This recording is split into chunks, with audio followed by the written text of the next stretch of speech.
من آن گمراهی نادانم، خداوندا مدد فرما.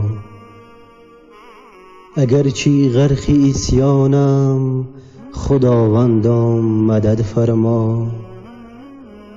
طریقی صبح آزادی ندانم اندرین وادی، مثال مور سرسانم، خداوندا مدد فرما. اجل در پیشی راه و دیده محوی راحتی دنیا، زهی ابدار و نسیانم، خداوندا مدد فرما. گناه کردم به تو معلوم و از مخلوق پنهانی، در این پیدا و پنهانم، خداوندا مدد فرما.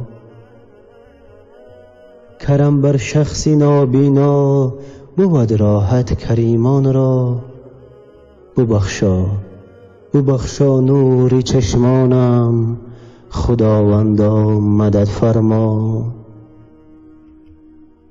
با عالم دشمنی چون نفس خود بر خویش کی دیدم، فغان از نفس شیطانم، خداوندا مدد فرما. ریا و خودنمایی ها مرا مزدور طاعت کرد، کنون زار و پشیمانم، خداوندا مدد فرما. دعا خواهم ز درگاهت که اندر لحظه آخر، برم با خویش ایمانم، خداوندا مدد فرما.